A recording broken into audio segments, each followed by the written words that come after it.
Hello students, welcome back to my channel Shubham lecturer. जितने भी student आज 24 फरवरी को 12th इंग्लिश का पेपर देने वाले हैं वो आज के इस वीडियो को शुरू से लेकर लास्ट तक देखेंगे, क्योंकि ये क्लास 12 इंग्लिश का एक वायरल पेपर है।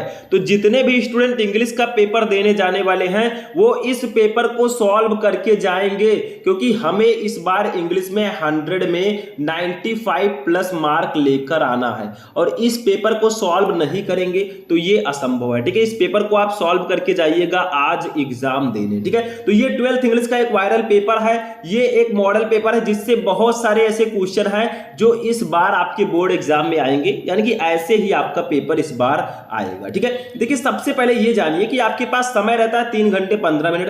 पेपर आपका 100 नंबर का होता है। इसमें मैं आपको बताऊंगा कैसे रीडिंग सेक्शन आपको लिखना है, कैसे आर्टिकल राइटिंग लिखना है, कैसे लेटर राइटिंग लिखना है, कौन से सेंट्रल आइडिया पढ़ के जाने हैं, सब कुछ मैं इसमें बताने वाला हूं। तो इस वीडियो को लाइक कर दीजिएगा, चैनल पर नए चैनल को सब्सक्राइब कर लीजिएगा, क्योंकि आज इंग्लिश में हमें 95 प्लस फोड़कर आना है, 95 प्लस नंबर करके आना है। ठीक है, तो देखिए सबसे पहले आपको कुछ इंस्ट्रक्शन दिए रहेंगे पेपर में कि 15 मिनट आपको क्वेश्चन पेपर पढ़ने के लिए है, सभी क्वेश्चन करना अनिवार्य है और जो क्वेश्चन जितने नंबर का है उसके सामने दिया गया। सबसे पहले आपका जो इंग्लिश का पेपर है वो 4 सेक्शन में डिवाइड होगा। बताइए कौन कौन सा सेक्शन होगा? Section A, section B, section C और सेक्शन डी, ये 4 सेक्शन में आपका पेपर डिवाइड होगा। सेक्शन ए आपका रीडिंग होगा। देखिए ये आपका सेक्शन ए है, रीडिंग सेक्शन। ये टोटल 15 नंबर का रहेगा। इसमें रहेगा क्या? देखिए इसमें एक पैसेज आपको दे दिया गया, जैसे देखिए लिखा है read the following passage carefully and answer the question that follow. आपको इस पूरे पैसेज को केयरफुली पढ़ना है। थोड़ा और बड़ा है, इसको भी देख लेते हैं। देखिए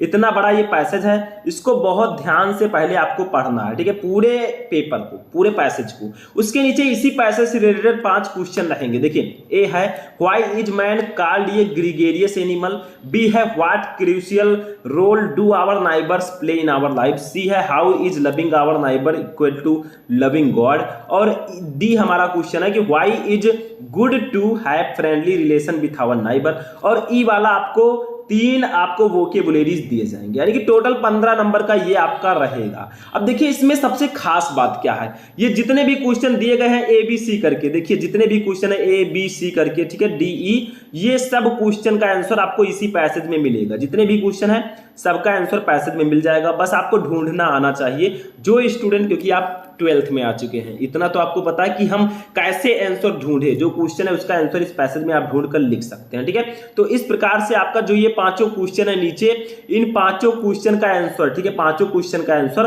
आपको पैसेज में मिल जाएगा। ये 15 नंबर बिल्कुल फ्री होते हैं, फिर भी बहुत सारे स्टूडेंट डरते हैं। डरना नहीं है, जो पैसेज आएगा उसके नीचे जो क्वेश्चन रहेगा उसका आंसर उसी पैसेज में ही रहेगा। ठीक है, कहीं अलग से नहीं दिया जाता। सेक्शन बी देखिए हमारा राइटिंग सेक्शन होगा। ये टोटल 20 नंबर का होता है। इसमें 10 नंबर का आर्टिकल राइटिंग, 10 नंबर का लेटर राइटिंग रहेगा। ठीक है, सबसे पहले क्वेश्चन नंबर 2 आर्टिकल राइटिंग। देखिए right an article on any one of the following topics in about 100 to 150 words, यानी कि 3 टॉपिक आपको दिए जाएंगे। इन तीनों टॉपिक में से किसी एक टॉपिक पर आपको आर्टिकल लिखना होगा 100 से 150 शब्दों में। 10 नंबर ये क्लियर रहेगा। ठीक है, जैसे देखिए India a land of natural beauty, B है joint family system need of the hour, and C है माई प्लान्स फॉर फ्यूचर। ये 3 टॉपिक दे दिए गए। अब कहा जा रहा है कि इनमें से किसी एक टॉपिक पर आर्टिकल लिखिए। जैसे मुझे India a land of natural beauty पर आर्टिकल लिखना है तो हम लिख देंगे। बस आर्टिकल कैसे लिखते हैं, 2-3 पैराग्राफ्स में आप आर्टिकल लिखिएगा। ऐसा नहीं कि एक ही पैराग्राफ में पूरा आर्टिकल लिख दिया, ये गलत तरीका है। जो 100 से 150 वर्ड लिखेंगे आप, तो 50-50 वर्ड के 3 पैसेज आप लिख दीजिए, सबसे अच्छा रहेगा। ठीक है, समझ में आया? और आर्टिकल में क्या क्या इंपॉर्टेंट है मैंने बताया था। Women's education, women safety in India, the festivals of India. ठीक है, उसके बाद में और भी हैं बहुत सारे। ठीक है, ये सब इंपॉर्टेंट हैं। The state of education today. अब देखिए लेटर में क्या होगा, लेटर में आपको 2 प्रकार के लेटर दिए जाते हैं, एक एडिटर लेटर और एक आपको दिया जाता है कंप्लेंट लेटर। ठीक है, तो एडिटर लेटर देखिए सबसे पहले, write a letter to the editor national daily to showing your concern are growing usages of disposable wares. ठीक है, या फिर आपको ये पता नहीं है तो और लगा है, आप इसको लिख सकते हैं, write a letter to the principal of your school to complain against the shortage of latest sports magazine in the library. मतलब दोनों में से किसी एक टॉपिक पर आपको लेटर लिखना है, 10 नंबर इसके लिए मिलेगा। तो लेटर राइटिंग में क्या करना है आपको, देखिए लेटर कोई चीज याद करके आप नहीं जा सकते कि भैया ये लेटर पढ़ लीजिए यही आ जाएगा, मैं भी नहीं कह सकता। ठीक है, लेटर कैसे लिखते हैं, हाउ टू राइट लेटर, मतलब लेटर लिखने का तरीका समझ लीजिए, सब काम हो जाएगा, आप जाकर सॉल्व कर देंगे। ठीक है, सेक्शन सी हमारा ग्रामर है।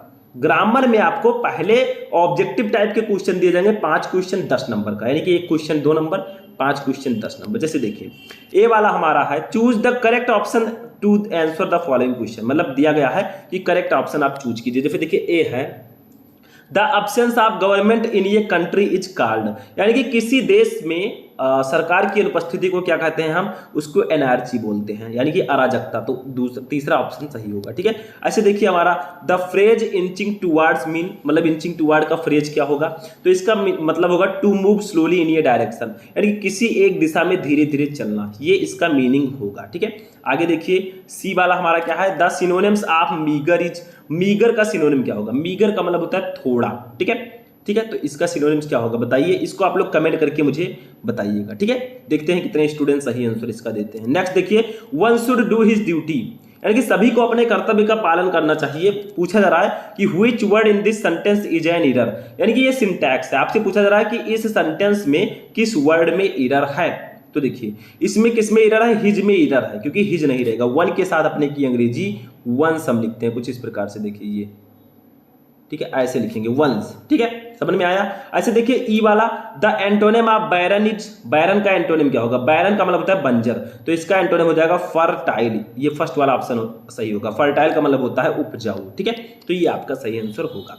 तो पहले तो 5 क्वेश्चन ग्रामर के रहेंगे, ऑब्जेक्टिव टाइप के 10 नंबर इसके लिए आपको मिलेगा टोटल। ठीक है, इसके बाद में आते हैं ग्रामर का जो हमारा ऑब्जेक्टिव नहीं, जैसे डायरेक्ट, इनडायरेक्ट, सिंथेटिक, ट्रांसफॉर्मेशन, ये सब रहता है। देखिए क्वेश्चन नंबर 5 है, change any one of the following in indirect speech, यानी कि आपको 2 डायरेक्ट स्पीच दिए जाएंगे, 2 में से किसी एक को आपको इनडायरेक्ट में ट्रांसफॉर्म करना होगा, यानी कि डायरेक्ट से इनडायरेक्ट में आपको बदलना है। ठीक है, 2 यहाँ पर दिए गए, जैसे फर्स्ट है I said don't waste your time, दूसरा है my teacher said to him you can send your application online too. ठीक है, जैसे यहाँ पर लिख दीजिए I said don't waste your time. ठीक है, तो I advised not to waste his time. ठीक है, नॉट टू वेस्ट ऐसे आपको लिख देना, मतलब इसको मैंने सॉल्व करा दिया पहले ही। दूसरा देखिए my teacher said to him you can send your application online too, तो यहाँ पर लिख दीजिए my teacher told him that. ठीक है, यू बदलेगा हिम से, तो he could send his application online too, बस हो गया। ठीक है, ऐसे कर देना है। ऐसे बी देखिए, combine the any one of the following is directed, मतलब 2 क्वेश्चन इसमें भी रहेंगे, 2 में से किसी एक को आपको कंबाइन करना होगा, ये है सिंथेसिस। ठीक है, तो 2 में से किसी एक को कंबाइन कीजिए, 2 नंबर इसके लिए भी मिलेगा। ऐसे सी देखिए, change any one of the following is directed, मतलब दोनों में से किसी एक को आपको ट्रांसफॉर्म करना है, ये ट्रांसफॉर्मेशन है। जैसे आई कैन डू इट, इसको पैसिव वॉइस में बदलना है, तो it can be done by me हो गया। ठीक है, ऐसे ऐसे मतलब करना है। This is most effective remedy for the disease, इसको कॉम्परेटिव डिग्री में बदलना है। ठीक है, तो ऐसे आपको करना होता है। डी देखिए, डी है you are senior than me, ये सिंटैक्स है, correct any one of the following sentences. ठीक है, जैसे you are senior than me, तो देन नहीं लगता, सीनियर के साथ टू लगाएंगे। ठीक है, तो टू कर दीजिएगा देन के जगह पर। ऐसे कैटल्स आर ग्रेजिंग, यहाँ पर द कैटल आर ग्रेजिंग कर दीजिएगा, सही हो जाएगा। ठीक, ऐसे इसमें गलती होती है। ई वाला देखिए, use any one of the following pairs of word in your own sentence to make the different in their meaning clear, मतलब आपको दोनों में से किसी एक सेंटेंस को यूज करके बताना है कि इन दोनों में क्या डिफरेंस है, इसका मीनिंग क्लियर हो सके। जैसे देखिए रिफ्यूज रिफ्यूजी, इसका दोनों का रिफ्यूज रिफ्यूज दोनों को पढ़ेंगे, लेकिन इनका मतलब क्या होगा, आपको क्या करना है, रिफ्यूज लिखना है, फिर उसका मीनिंग लिखकर वाक्य प्रयोग करना है, फिर रिफ्यूज लिखकर उसका मीनिंग लिखकर वाक्य प्रयोग करना है, बस। ठीक है, ऐसे सेल सेल, तो एक सेल का मतलब होता है बेचना। ठीक है, I want to sell my watch, मैं अपनी घड़ी बेचना चाहता हूँ, एक सेल का मतलब होता है कोशिका। ठीक है, human body is made up of cells. ठीक है, मानव का शरीर जो होता है वो कोशिकाओं से मिलकर बना होता है, बस हो गया। अब देखिए ग्रामर में एक चीज और रहेगा, वो होगा translate the following into passage into English, मतलब आपको एक हिंदी का पैसेज देखिए ये दे दिया गया, कहा जाएगा इसको इंग्लिश में ट्रांसलेट करो, 5 नंबर दे देंगे हम। ठीक है, तो ऐसे हिंदी का पैसेज दिया गया, इसको इंग्लिश में ट्रांसलेट करना होगा, इसके लिए आपको 5 नंबर मिलेगा। ठीक है, बस हो गया, समझ में आया। तो ये आपका ग्रामर पोर्शन टोटल 25 नंबर का रहेगा। ठीक है, हो गया ये भी।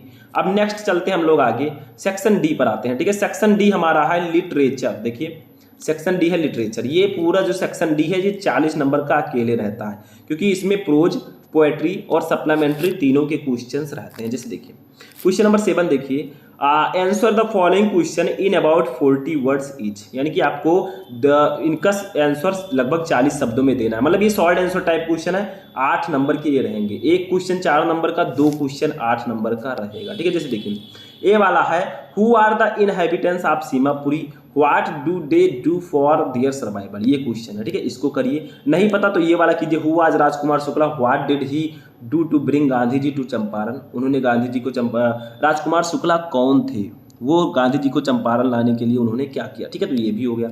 मतलब 2 क्वेश्चन है यहाँ पर, देखिए ए में 2 क्वेश्चन है और लगा है, एक ही आपको करना है। बी देखिए, Why did Mr. Hamel blame parents and himself for not paying proper attention to the study of French? ठीक है, ये नहीं जानते तो इसको कर दीजिए। Why did the peddler consider the world as a rat trap? यानी कि फेरी वाले को ऐसा क्यों लगा कि ये पूरी दुनिया एक चूहेदानी की तरह है। ठीक है, तो ये आपका बी वाला क्वेश्चन हो जाएगा। इसमें भी 2 रहेंगे, एक करना होगा, तो शॉर्ट आंसर टोटल 8 नंबर का रहेगा। ठीक है, 2 क्वेश्चन आपको करना है। एक लॉन्ग क्वेश्चन हम देखते हैं, देखिए question number 8, answer any one of the following in about 80 words, यानी कि आपको 2 क्वेश्चन दिए गए हैं ए बी, दोनों में से किसी एक को लगभग 80 शब्दों में इसका आंसर आपको देना है। ठीक है, जैसे देखिए all we have to fear is fear him itself, justify this statement on the basis of the lesson deep water. ठीक है, ये हो गया। बी देखिए, describe the plight of rag pickers as depicted in the lesson the lost spring. ठीक है, 2 question है, दोनों में से किसी एक का आंसर आपको 80 शब्दों में देना है, ये भी आपको करना होगा 80 शब्द में। ठीक है, तो देखिए क्वेश्चन जो इंपॉर्टेंट है, मैंने बताया था प्रोज में 2-3 चैप्टर बहुत ज़्यादा इंपॉर्टेंट है। कौन कौन से बताइए? प्रोज में मैंने बताया था आपको द लास्ट लेसन हो गया, लॉस्ट स्प्रिंग हो गया, डीप वाटर हो गया, ये सब बहुत ज़्यादा इंपॉर्टेंट चैप्टर है। ठीक है, और भी है, जैसे ये जो राइट ट्रैप वाला चैप्टर है, द राइट ट्रैप, ये भी बहुत ज़्यादा इंपॉर्टेंट है। ठीक है, ये हो गया। अब आते हैं क्वेश्चन नंबर 8 पर, ये पोएट्री से होगा हमारा क्वेश्चन नंबर 8, सॉरी हाँ क्वेश्चन नंबर 8 ये हमारा हो चुका है। ठीक है, क्वेश्चन नंबर 9 पर हम आते हैं। देखिए ये पोएट्री से है। देखिए पोएट्री हमारा 10 नंबर का टोटल आएगा, 6 नंबर का स्टैंजा, 4 नंबर का सेंट्रल आइडिया। पोएट्री में कौन कौन से चैप्टर इंपॉर्टेंट है? My mother eight 66, keeping quiet, A think of beauty. इसी चैप्टर से स्टैंजा भी आएंगे और इसी चैप्टर से सेंट्रल आइडिया भी आएगा, तो इन चैप्टर को जरूर पढ़ लीजिएगा, 2-3 चैप्टर। ठीक है, देखिए read the following extract carefully and answer the question that follow. 6 number का ये रहेगा। मतलब आपको एक स्टैंजा इंग्लिश का दे दिया गया, देखिए इसको बहुत ही ध्यान से पढ़ना है और इसके नीचे 3 क्वेश्चन दिए गए हैं। देखिए ए आपका ये 2 नंबर का रहेगा। ठीक है, ऐसे देखिए बी भी हमारा 2 नंबर का रहेगा, सी ये भी 2 नंबर का, यानी कि 6 नंबर आपको मिलेंगे। देखिए ये जो स्टैंजा है ऊपर दिया गया है, देखिए ये वाला जो स्टैंजा है पूरा, इसी से रिलेटेड क्वेश्चन नीचे रहेंगे। तो मैंने बताया 3 चैप्टर आप अच्छे से पढ़ लीजिएगा। 10 नंबर क्वेश्चन देखिए, पोएट्री में सेंट्रल आइडिया आता है। सेंट्रल आइडिया देखिए ए वाला जैसे आपको लिखना है, right the central idea of any one of the following poem. 4 number का ये रहेगा। ठीक है, मतलब 3 आपको कविता दी गई, 3 चैप्टर का नाम दिया गया है, इसमें से किसी एक चैप्टर का आपको सेंट्रल आइडिया लिखना है। और मैंने बताया कि 3 चैप्टर सबसे ज्यादा इंपॉर्टेंट है, keeping quiet, A think of beauty, और एक चैप्टर और है माई मदर एट 66। ये 3 चैप्टर बिल्कुल से तैयार करके जाइएगा, तभी आपको 4 नंबर ये पूरा मिलेगा। ठीक है, अच्छा देखिए अब आते हैं सप्लीमेंट्री रीडर पर। पोएट्री हमारा 10 नंबर का हो चुका है। ठीक है, आप सप्लीमेंट्री रीडर को देखेंगे। देखिए सप्लीमेंट्री रीडर में भी प्रोज की तरह लगभग क्वेश्चन रहेंगे, 2 short answer type question, 1 long question. देखिए answer the following question in about 40 words each, यानी कि आपको क्वेश्चन का आंसर लगभग 40 शब्दों में देना है। 8 नंबर का ये भी रहेगा।